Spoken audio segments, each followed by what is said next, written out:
আমার ছোট থেকে কনফিউশন ছিল যে জ্ঞান এবং প্রজ্ঞার মধ্যে পার্থক্য কি। জ্ঞান আমি নলেজ ভার্সেস উইজডম।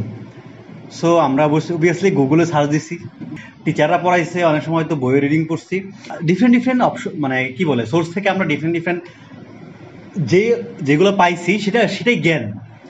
অ্যাকচুয়ালি এখন কোনটা রাইট সেটা জাজ করা হচ্ছে প্রজ্ঞা।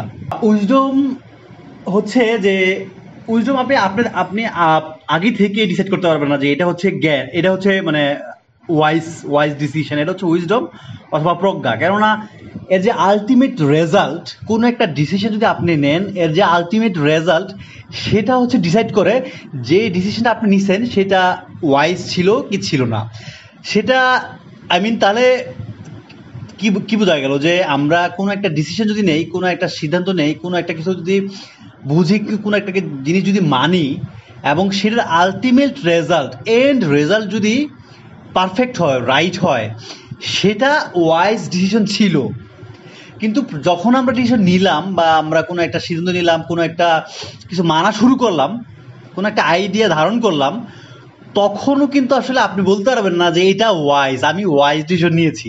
ঠিক আছে, যতক্ষণ পর্যন্ত না ultimate result or end result positive হচ্ছে, মানে রাইট হচ্ছে অথবা পারফেক্ট হচ্ছে। জ্ঞান আর প্রজ্ঞার উদাহরণ দিই আমি, যে প্রজ্ঞা বা উইজডম হচ্ছে আনসারের মতো। যে আপনার যদি প্রজ্ঞা থাকে, সো আপনার কাছে আনসার আছে, কিন্তু আপনার যদি জ্ঞান না থাকে, জ্ঞান হচ্ছে প্রশ্নের মতো, কোয়েশ্চেনের মতো। সো আপনার যদি জ্ঞান না থাকে পর্যাপ্ত, সো আপনার কাছে প্রশ্ন নাই, আপনার প্রশ্ন জানা নাই, সো আপনি আলটিমেটলি আনসার করতে পারবেন না। যদিও আপনার প্রজ্ঞা আছে, আপনার আনসার আছে, আপনি আনসার বের করতে পারবেন, আপনার সেই ক্যাপাবিলিটি আছে যেহেতু আপনার প্রজ্ঞা আছে, কিন্তু আপনি যেহেতু আপনার এনাফ জ্ঞান নাই, এনাফ প্রশ্ন আপনার মাথায় নাই, প্রশ্ন আপনার মনস্পটে নাই, সো আপনি যদি প্রশ্ন করতে না পারেন তাহলে আপনি আনসার করতে পারবেন না আলটিমেটলি। সো জ্ঞান হচ্ছে প্রশ্ন আর প্রজ্ঞা হচ্ছে সেই আনসার। সো এখন কোয়েশ্চেন হচ্ছে যে জ্ঞান তো আমরা ডিফারেন্টলি আমরা অ্যাকোয়ার করতে পারি, গ্যাদার করতে পারি। জ্ঞান আমরা বই থেকে, তারপর হচ্ছে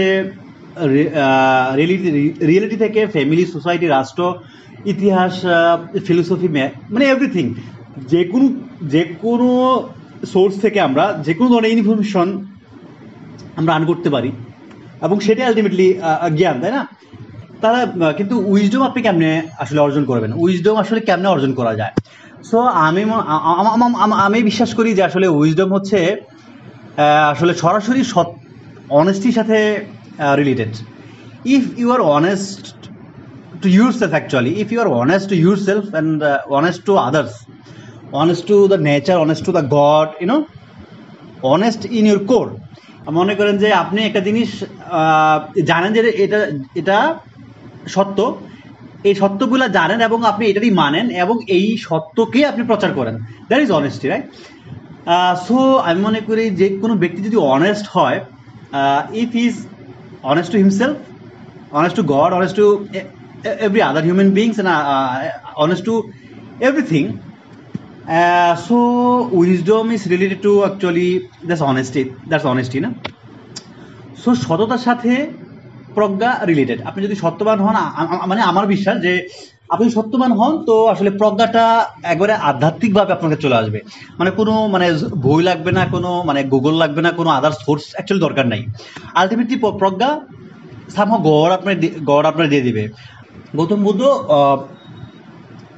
ধ্যানে মগ্ন ছিল, কোনো এক রাত্রে সে এনলাইটেড হয়েছে। ওকে, সো এটা কেমন হইলো? তো আই বিলিভ যে Gautam Buddha was honest to himself, honest to others and honest to God. So somehow God give the wisdom to him directly, না? অন্য কোনো মিডিয়াম তো লাগে না এনলাইটমেন্টের জন্য বা এনলাইটেড হওয়ার জন্য। সো জ্ঞান হচ্ছে পার্থিব যত বস্তু আছে, পার্থিব যত সোর্স আছে সেটার উপর ডিপেন্ড করে।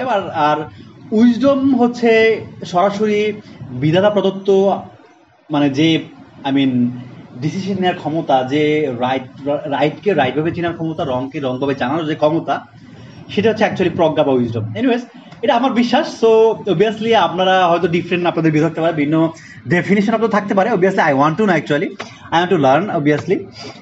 because I have a greater interest on philosophy and মানে হোয়াট ইজ প্রজ্ঞা অ্যাকচুয়ালি। আমি নিজেও ভালোভাবে যে খুব বেশি ভালো করে যে প্রজ্ঞার এক্সপ্লেন করতে পারি বা ডিফাইন করতে পারি তা না, বাট মানে যতটুকু আমার বিশ্বাস আমি এবং আমি জানি ততটুকু আমি শেয়ার করলাম actually. Anyways, so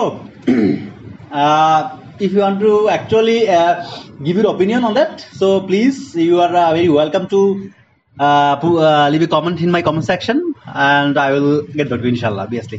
So thank you so much guys. Allah Hafiz. Assalamu alaikum.